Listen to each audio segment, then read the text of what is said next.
मैं एक औरत हूँ, एक ऐसी औरत जिसकी जिंदगी की हकीकत सुनकर शायद आपके रोंगटे खड़े हो जाएं। मगर ये मेरी जिंदगी थी और अब भी है।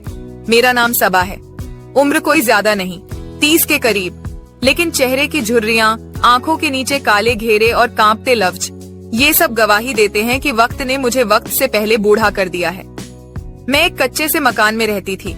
मिट्टी की दीवारें, टपकती छत और ठंडी रातों में फर्श से उठती सीलन मेरे जिस्म को चीरती थी। मगर इससे ज्यादा दर्द उस वक्त होता था जब मेरे छोटे छोटे बच्चे, जिनके मुंह से माँ माँ निकलता था, वो भूख से बिलबिलाते थे और मेरे पास उन्हें देने को रोटी का एक टुकड़ा भी नहीं होता था। मैं एक बीवी थी, या यूं कहिए कि अब एक बेवा हूँ। मेरा शौहर 3 साल पहले एक हादसे में दुनिया छोड़ गया। एक सुबह जो हमेशा की तरह शुरू हुई थी, वो शाम होते होते मेरी जिंदगी की सबसे काली रात में बदल गई थी। एक ट्रक ने उसकी रिक्शा को कुचल दिया और उसके बाद से जिंदगी ने मुझे कुचलना शुरू कर दिया।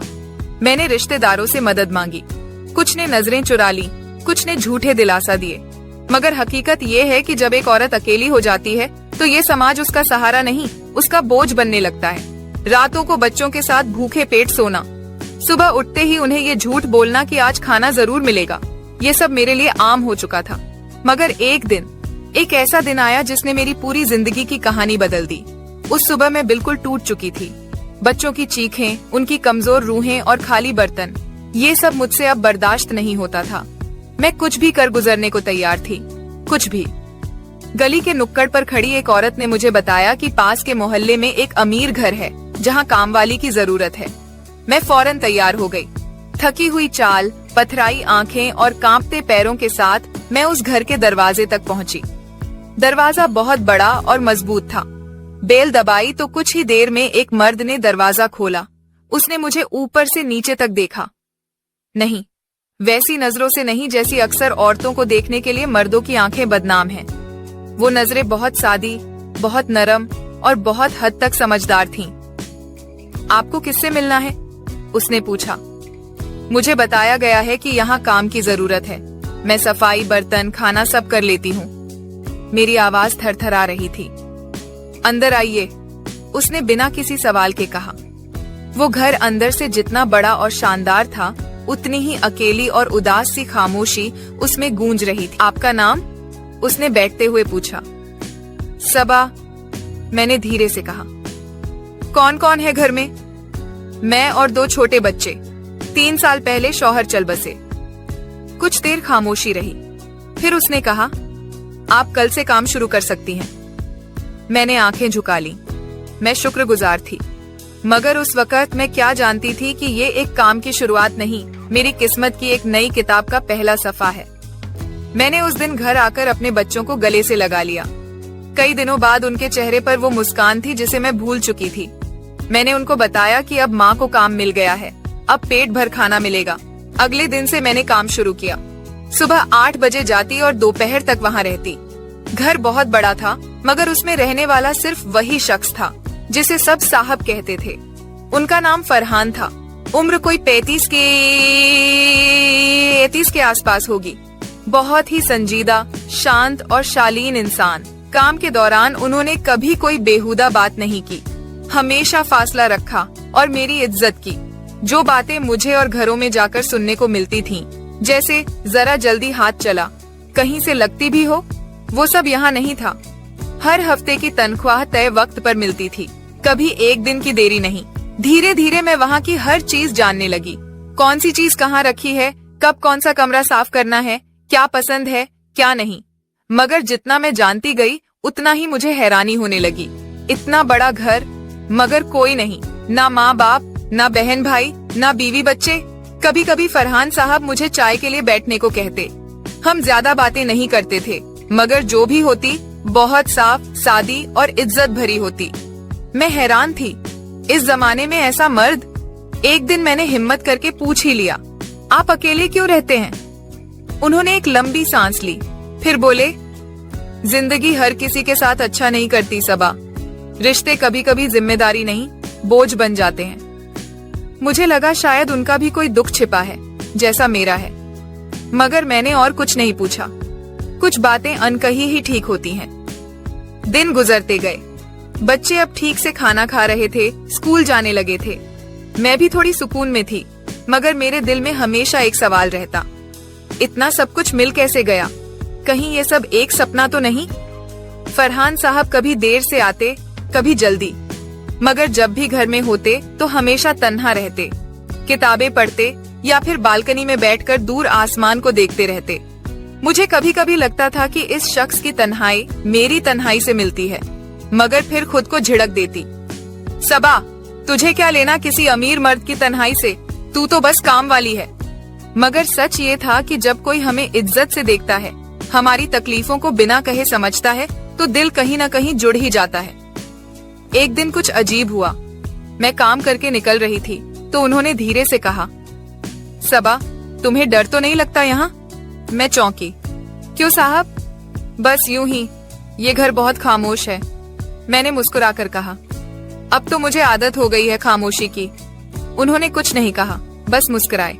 उस दिन घर लौटते वक्त मेरा दिल भारी था। क्यों? पता नहीं, शायद उनकी खामोशी में छिपे किसी दर्द ने मुझे छू लिया था। अगले हफ्ते जब मैं गई तो उन्होंने मुझे एक किताब दी। बोले, ये पढ़ लेना, तुम्हें पसंद आएगी। मैंने घर जाकर पढ़ना शुरू किया। वो कहानी भी एक औरत की थी जो मुफलिसी में जी रही थी और एक अजनबी की मदद ने उसकी दुनिया बदल दी थी। पढ़ते पढ़ते मेरी आंखें भर आईं। क्या वाकई किसी अजनबी की मदद से जिंदगी बदल सकती है? उस रात मैं देर तक नहीं सो सकी। किताब की कहानी मेरे जहन में घूमती रही। हर लफ्ज, हर जज्बा जैसे मेरे दिल पर उतर रहा था। अगले दिन काम पर गई तो फरहान साहब ने पूछा, पसंद आई किताब? मैंने नजरें झुकाकर कहा, बहुत। कभी कभी हम दूसरों की कहानियों में अपना अक्स देख लेते हैं, उन्होंने धीरे से कहा। उस दिन मैंने काम जल्दी खत्म कर लिया, मगर जाते जाते उन्होंने फिर कहा, सबा, क्या तुम्हें कभी लगता है कि जिंदगी दोबारा शुरू की जा सकती है? मैं कुछ पल के लिए ठिठक गई, फिर बोली, अगर खुदा चाहे तो कुछ भी मुमकिन है। वो मुस्कुराए, मगर उनकी आंखों में एक गहराई थी, जैसे कुछ कहना चाहते हो मगर खुद से भी डरते हो। कुछ हफ्ते ऐसे ही गुजर गए। अब फरहान साहब मुझे कभी कभी जरूरत की चीजें भी दे देते, बच्चों के लिए किताबें, मेरे लिए दुपट्टा या घर के लिए कुछ राशन। मैं हर बार मना करती, मगर वो कहते, तुम इसे एहसान मत समझो, ये तुम्हारी मेहनत की इज्जत है। मैं कभी कभी सोचती, क्या वाकई ऐसा इंसान इस दौर में है? मैंने अपने आसपास बहुत कुछ देखा था, औरतों को काम के बहाने बुरी नजरों से देखा जाना, उनकी मजबूरी का फायदा उठाना, मगर यहाँ कुछ और ही था। एक दिन जब मैं काम कर रही थी तो उन्होंने मुझे डांट दिया, सबा, तुम्हें बार बार झाड़ू लगाते देखता हूँ, कुछ देर बैठ भी लिया करो। मैं सकपका गई। बोले, ये घर अब सिर्फ मेरा नहीं, तुम्हारा भी है। ये जुमला मेरे दिल में कहीं गहराई तक उतर गया। तुम्हारा भी है। मैं रात भर यही सोचती रही। क्या उनका मतलब वही था जो मैं समझ रही थी? क्या मैं कोई ख्वाब देख रही हूँ? मगर फिर खुद से कहती, नहीं सबा, तू सिर्फ एक काम वाली है, ऐसे ख्वाब तेरे नहीं होते। मगर दिल, वो कहाँ किसी कायदे कानून को मानता है। एक दिन उन्होंने मुझे बच्चों के साथ आने को कहा। रविवार को छुट्टी है ना, क्यों ना तुम बच्चों को ले आओ, थोड़ा बदलाव होगा उनके लिए भी। मैं चौंक गई, मगर उनकी बात में कोई दिखावा नहीं था, बस सादगी और सच। मैंने हाँ कह दिया। रविवार को जब बच्चों को लेकर उनके घर पहुंची तो उन्होंने खुद दरवाजा खोला। बच्चों के लिए खिलौने, खाने की चीजें सब पहले से तैयार थीं। मेरे बेटे ने कहा, माँ, ये अंकल बहुत अच्छे हैं। मैंने देखा, फरहान साहब बच्चों के साथ ऐसे घुल मिल गए जैसे वो बरसों से जान पहचान हो। उस दिन जब हम घर लौटे तो रास्ते में मेरे बेटे ने पूछा, माँ, हम अगली बार फिर चलेंगे ना वहाँ? मेरे पास कोई जवाब नहीं था, सिर्फ एक आंसू मेरी आंख से गिरा। अब ये सब मुझे डराने लगा था। कहीं मैं किसी ख्वाब में तो नहीं चल रही? कहीं ये सब कल अचानक छिन न जाए? क्योंकि मैंने अपनी जिंदगी में जितना भी पाया उतना ही खोया भी है, मगर जो होने वाला था वो मेरी सोच से कहीं बड़ा था। एक दिन मैं हमेशा की तरह काम पर गई तो देखा फरहान साहब बहुत गंभीर हैं। सबा, बैठो। मैं चुपचाप बैठ गई। उनका चेहरा कुछ कह रहा था, मगर लफ्ज अभी भी चुप थे। मैं कुछ कहना चाहता हूँ। मैंने उनकी आंखों में देखा, वो डर रहे थे, जैसे हर लफ्ज उनके लिए भारी हो। सबा, मैंने तुम्हें पहली बार देखा तो तुम एक टूटी हुई औरत थी, मगर फिर मैंने देखा कि उस टूटन में भी कितनी हिम्मत है, कितनी सच्चाई है। तुमने कभी शिकायत नहीं की, सिर्फ काम किया, इज्जत से, सब्र से। मेरा दिल जोर जोर से धड़कने लगा। सबा, अगर तुम चाहो तो क्या तुम मेरी जिंदगी का हिस्सा बनना पसंद करोगी? जैसे मेरी सारी दुनिया थम गई थी। मेरे कानों ने सुना, मगर मेरा दिल मानने को तैयार नहीं था। आप क्या कह रहे हैं साहब? मैं कह रहा हूं, क्या तुम मुझसे शादी करोगी? मैंने उस सवाल को सुना तो जैसे वक्त थम गया। क्या तुम मुझसे शादी करोगी? वो लफ्ज जो एक औरत की जिंदगी में सब कुछ बदल देते हैं, मेरे सामने थे। मगर मैं पत्थर बन चुकी थी। मेरी जबान सूख गई, आंखें फैल गईं और दिल ऐसा धड़क रहा था जैसे सीने से निकल जाएगा। कुछ कहने से पहले मैं उठी और काम करने लगी। वो चुप रहे, शायद मेरी खामोशी को समझ गए। उस दिन मैं जल्दी चली आई। रात भर नींद नहीं आई। क्या ये सच था या मैंने कुछ गलत सुना? एक अमीर, शरीफ, तालीम याफ्ता मर्द और मैं एक बेवा, काम वाली, 2 बच्चों की माँ। कहीं मजाक तो नहीं कर रहे थे? मगर फरहान साहब जैसे नहीं थे जो मजाक करें। मगर फिर सवालों की एक फहरिस्त थी जो मेरे दिल में अंगारों की तरह जल रही थी। क्या मैं इस काबिल हूँ? क्या समाज मुझे कभी इज्जत से देखेगा? क्या मेरे बच्चे उसे बाप कह पाएंगे? और सबसे अहम सवाल, क्या मैं फिर से किसी रिश्ते में खुद को सौंप सकती हूँ? सुबह हुई, मगर मेरा दिल अभी भी रात में ही अटका हुआ था। जब काम पर गई तो दरवाजा उन्होंने खुद नहीं खोला। इस बार नौकर ने दरवाजा खोला। मैं अंदर गई तो वो बालकनी में बैठे थे, चुपचाप। मैं काम में लग गई। कोई बात नहीं हुई। वो भी खामोश, मैं भी खामोश। लेकिन उस खामोशी में एक बोझ था, जैसे दोनों का दिल चीख रहा हो, मगर जबान चुप थी। काम खत्म करके मैं जाने लगी।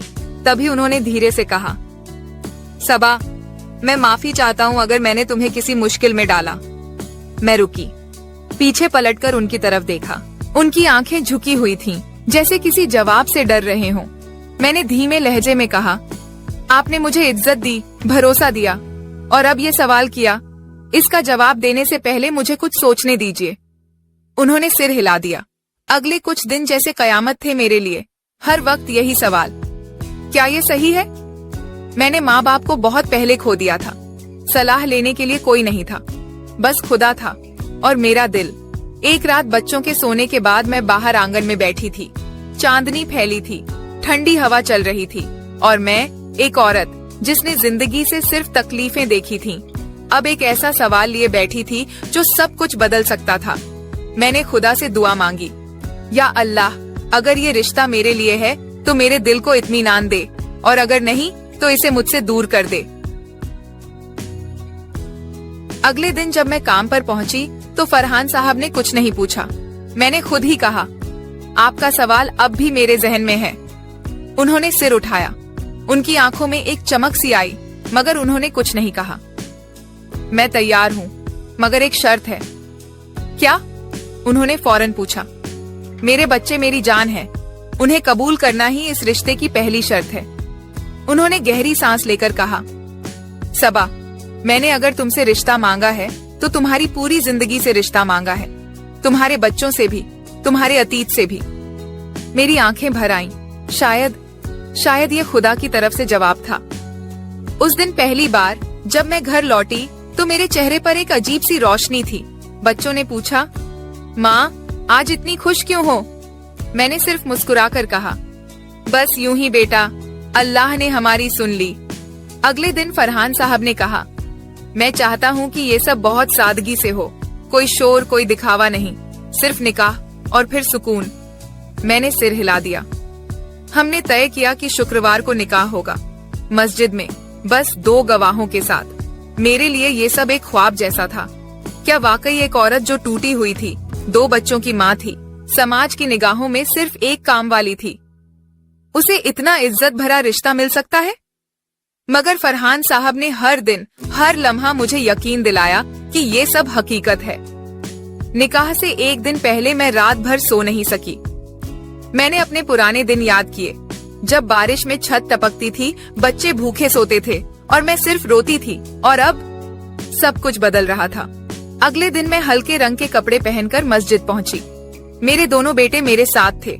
छोटा बेटा मेरी उंगली थामे हुए था और बड़ा धीरे धीरे चल रहा था। फरहान साहब पहले से वहाँ थे। मौलवी साहब ने निकाह पढ़ाया। फरहान साहब ने मेरा नाम लिया और मैंने कबूल है कहा 3 बार।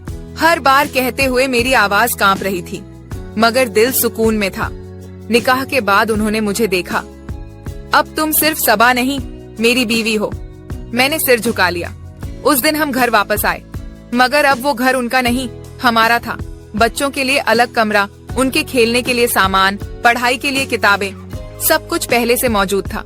शाम को उन्होंने खुद खाना बनाया और हम सब ने एक साथ बैठकर खाया। मेरे बेटे ने कहा, माँ, अब ये हमारे पापा हैं? मैंने उसकी तरफ देखा। फरहान साहब ने मुस्कुराकर कहा, अगर तुम चाहो तो हाँ।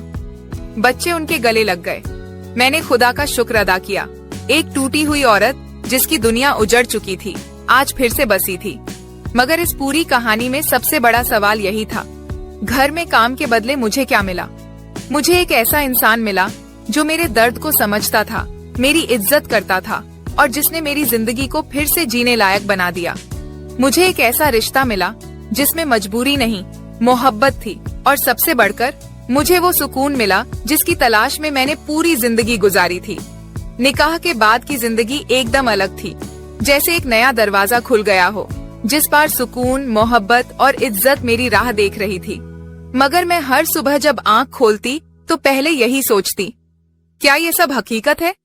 फरहान साहब, अब मेरे शौहर, हर छोटी बात में मेरा ख्याल रखते। सुबह खुद बच्चों को स्कूल के लिए उठाते, उनके टिफिन तैयार करते और मुझे कहते, तुम आराम करो सबा, अब तुम्हें अकेले नहीं लड़ना पड़ेगा। ये लफ्ज मेरे लिए नई सांसों जैसे थे। कभी कभी मैं खुद को शीशे में देखती और सोचती, क्या मैं वही सबा हूँ जो टूटी हुई थी, जिसे कोई देखना भी पसंद नहीं करता था? अब मैं वो सबा थी जो किसी की बीवी थी, किसी के घर की मालकिन और 2 बच्चों की माँ, जिनकी आंखों में अब डर नहीं, यकीन था। मगर समाज, वो कहाँ आसानी से किसी को खुश देखता है। कुछ ही दिनों में बातें शुरू हो गईं। देखो तो, काम वाली बन के आई थी, मालकिन बन गई। जरूर कोई चाल चली होगी इसने। अरे भाई, औरतें तो होती ही ऐसी हैं। मुझे ये सब सुनाई देता था, मगर मैंने कभी फरहान साहब से शिकायत नहीं की, क्योंकि मैंने एक बात समझ ली थी, जब तक औरत मजबूर होती है सब उसे दया की निगाह से देखते हैं, और जब वो अपने पांव पर खड़ी हो जाती है तो उसी पर उंगलियां उठाई जाती हैं। एक दिन मैं छत पर कपड़े सुखा रही थी तो पास वाली औरत ने कहा, तू तो बड़ी किस्मत वाली निकली सबा, सब कुछ मिल गया तुझे। मैंने मुस्कुराकर जवाब दिया, मुझे सिर्फ एक इंसान मिला जिसने मुझे इंसान समझा, बस। उसकी आंखें झुक गईं। एक दिन बच्चों के स्कूल में पेरेंट्स मीटिंग थी। फरहान साहब मेरे साथ गए। जब उन्होंने स्कूल में अपने बेटे के नाम पर दस्तखत किए तो मेरे बेटे की आंखों में जो चमक थी वो सारी दुनिया की दौलत से बढ़कर थी। मैं समझ चुकी थी, मुझे सिर्फ एक अच्छा शौहर नहीं मिला, एक अच्छा बाप भी मिला है मेरे बच्चों के लिए। अब हमारी जिंदगी में एक रूटीन था, सुबह स्कूल, दोपहर साथ खाना, शाम की सैर और रात को कुरान की तिलावत। मैंने पहली बार किसी रिश्ते में खौफ के बजाय सुकून पाया। एक दिन फरहान साहब ने मुझसे कहा, सबा, मैं सोच रहा हूँ कि तुम्हें एक छोटा सा बुटीक खोल दूं। तुम्हें हमेशा से सिलाई कढ़ाई पसंद थी ना? मैं हैरान थी। एक मर्द जो सिर्फ बीवी की खिदमत से खुश नहीं बल्कि उसके ख्वाब भी पूरे करना चाहता है। मैंने आंखें नम करते हुए कहा, आपने मुझे एक औरत नहीं, इंसान समझा, और यही सबसे बड़ी बात है। कुछ ही महीनों में मैंने बुटीक शुरू कर दिया। आसपास की औरतें आने लगीं। वो जो कल तक मुझे नीची नजरों से देखती थीं, अब मेरी तारीफ करती थीं। मगर मेरा दिल अब भी उसी सवाल के इर्द गिर्द घूमता था, घर में काम के बदले मुझे क्या मिला? मुझे एक जिंदगी मिली जो मेरी थी। मुझे एक घर मिला जिसमें दीवारें नहीं, रिश्तों की गर्मी थी। मुझे एक मर्द मिला जो मुझे छूता नहीं, पहले मेरा दिल समझता था। और मुझे वो इज्जत मिली जो हर औरत का हक होती है, मगर बहुतों को नसीब नहीं होती। अब जब मैं रात को अपने बच्चों को सीने से लगाकर सुलाती हूँ तो मेरी आंखों से आंसू नहीं गिरते, सिर्फ शुक्रिया निकलता है उस खुदा का जिसने मेरी कहानी को मोड़ दिया। कभी कभी फरहान साहब मुझसे पूछते हैं, अगर मैं तुम्हें उस दिन काम पर ना रखता तो क्या होता? मैं मुस्कुराकर कहती हूँ, तो मेरी कहानी वहीं रह जाती जहां आंसू खत्म होते हैं और तन्हाई शुरू होती है।